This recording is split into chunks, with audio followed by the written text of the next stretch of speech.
Well, these videos that the three of us are making are the best resources ever for the lost tools of writing. There might be other resources that people could find helpful. What might one or two of those be, Camille? One of them is called Silva Rhetorica, the Forest of Rhetoric. And it's a university website, and it has a list of every scheme and trope known to man. It gives the word in Greek, it spells it in Greek, it tells you how to pronounce it, tells you how to write it in English. It gives you a definition of it. It gives examples, just one or two, but also it tells which other schemes or tropes are similar to that one. Nice. And it's just an incredible resource. There was one time when I was teaching some level and I got to the end and needed one more elocution lesson. And so I went in there and found one that I hadn't taught before and used that, but also just to get support and information about what is in Lost Tools. That's just an excellent resource. Thanks. Is there others you can think of, April?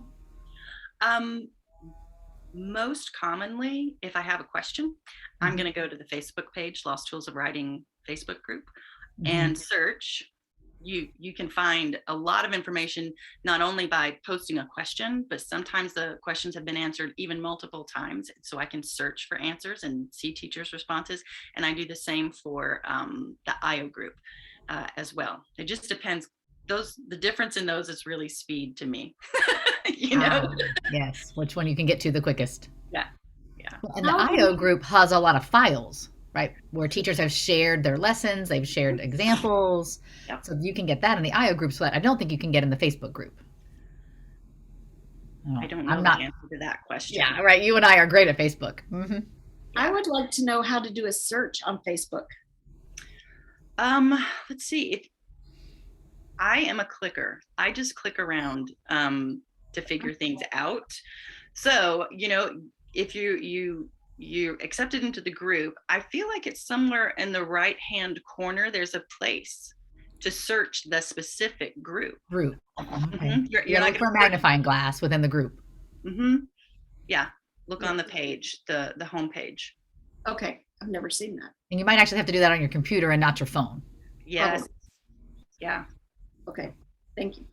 Yeah. Any other resources? I don't want to skip anything. Actually, I just found one recently. It's Harvard Writing Resource or something like that. They have a website that echoes a lot of things that Lost Tools says, and then they have some other, examples or things like that too. But I found that helpful for a couple of things recently. Well, and I mean, silly me, as a resource, one of the resources would be hosting a local workshop in your town for your community. So I was just asked by my local community to come and give a local workshop. So I'll be doing that here, right? And so we can tailor workshops for the people who are coming. We can bring in the broad workshop to start and see what needs to happen next for that community. But the workshops are a great way not to just learn the Lost Tools, practice them together in a workshop setting where you're doing the work, but to strengthen your local community of Christian classical educators towards this pursuit of wisdom and virtue, so that you have others to do this with. So I highly recommend that one.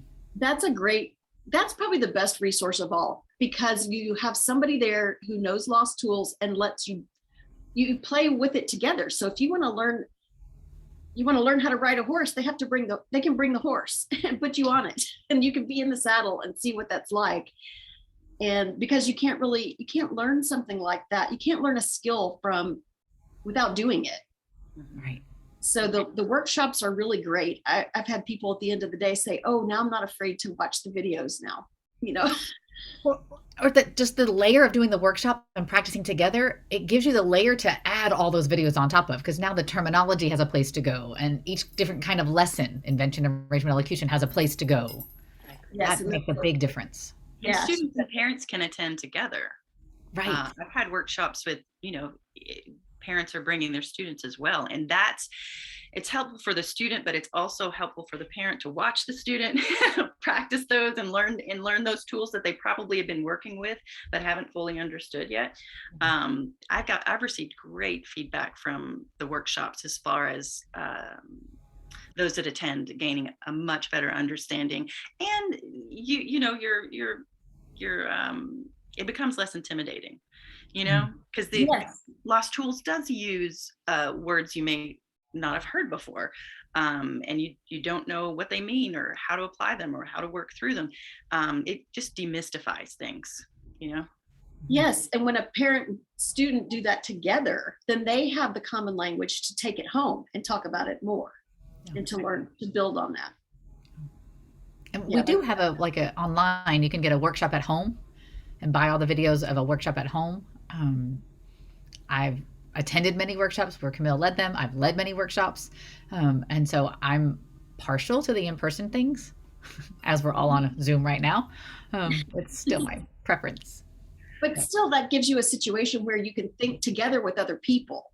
Yeah. So, and you don't get that with the video. So we can do that with each other and people are watching us do that, but to have someone to do it with, the workshop is the Is the place. Yeah. Thanks.